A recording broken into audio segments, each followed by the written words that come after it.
tenemos la ley de equilibrio de masas. Todo tiene que ir hacia algún lugar.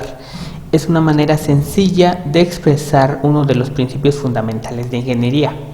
Concretamente es la ley de la conservación de masa, que dice que cuando tienen lugar las reacciones químicas, la materia ni se crea ni se destruye. Lo que este concepto nos permite hacer es rastrear los componentes, por ejemplo, los contaminantes cuando pasan de un lugar a otro, a través de ecuaciones de equilibrio o balance de masa. Esta es una herramienta ampliamente utilizada para analizar contaminantes en el ambiente y es base para muchos enfoques que se introducirán en temas posteriores. Es parecido a reactores químicos, dado que nosotros tenemos un sistema en el cual ese sistema va a ser nuestro sistema reaccionante. Vamos a tener entradas, vamos a tener también salidas, ¿sí? Y tendríamos sistemas de acumulación,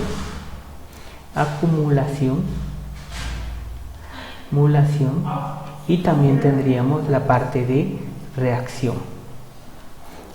Tendremos entradas y tendríamos también salidas. Entonces es el mismo sistema que habíamos visto anteriormente, donde tendríamos que entradas menos salidas más generación va a ser igual a acumulación. Ya sabemos que generación puede ser o producción de algún producto o consumo de algún reactivo. Por lo regular, en este caso, en algunos sistemas nosotros podremos tener entradas de distintas maneras o podemos tener múltiples entradas. Nosotros podríamos tener un sistema en el cual tengamos dos entradas, una entrada que sería el afluente común, podría ser un río, y en otro lado tendríamos una descarga de algún contaminante. En este caso nosotros podríamos llamarle la corriente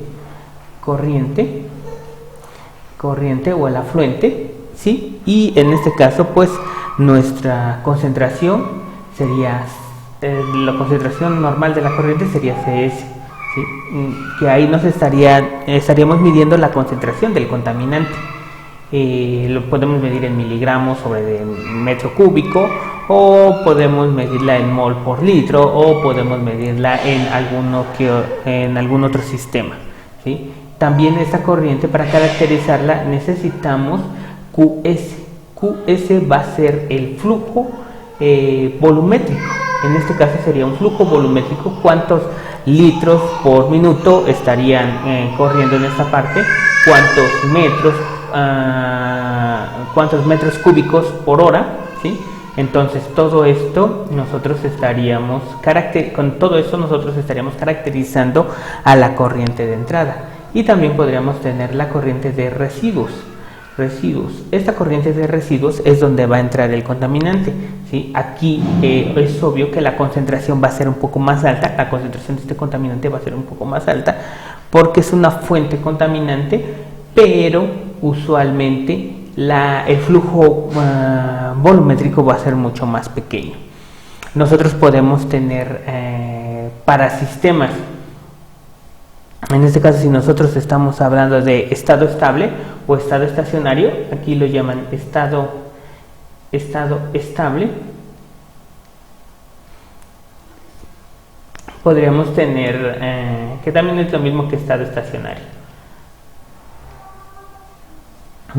Puede ser cuando acumulación es igual con 0, ¿sí? También puede ser, puede depender aquí, tenemos el término de reacción o el término de generación. En este caso lo vamos a hacer 0, ¿sí? Pero es que también puede haber contaminantes que se degraden o contaminantes que se produzcan en mayor proporción, ¿sí? Entonces nosotros podríamos tener por lo regular la mayoría de contaminantes se degradan. Entonces tienen una tasa de degradación determinada. Entonces, aunque nosotros lo estemos metiendo por esta corriente y por esta otra corriente, a final de cuentas, si se está degradando, también debemos de tomar en cuenta cuánto se está perdiendo, porque es posible que, aunque nosotros estemos agregando esta corriente y esta corriente de residuos, a final de cuentas, nuestra corriente de salida, pues salga de acuerdo a normas, ¿sí? Entonces, esa sería la ventaja, determinar si esta corriente que estamos agregando de residuos va a afectar a la corriente de salida, ¿sí? En este caso nosotros vamos a suponer como principio de que no vamos a tener un contaminante que se degrade, entonces es un contaminante conservativo, quiere decir que no se va a estar degradando, no se va a estar perdiendo, entonces por lo mientras el término de reacción va a ser igual con 0.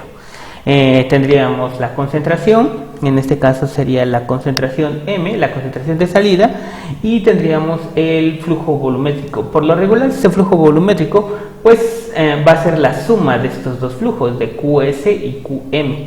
Entonces, a final de cuentas, la forma de determinar QM va a ser mucho más sencilla. Entonces, Q va a ser igual a tasa de flujo, como está marcado acá, y C sería concentración de contaminante. Concentración de contaminante. Y aquí simplemente hacemos un sistema en el cual pues sea solamente entradas, o sea, a final de cuentas vamos a eliminar generación y vamos a eliminar acumulación. Entonces nuestro sistema solamente quedaría como entradas va a ser igual a salidas, ¿sí? ¿Cuántas entradas tenemos? Pues tenemos 2 entradas. ¿Cómo las caracterizamos? A final de cuentas va a ser la multiplicación de CS por QS. ¿Por qué?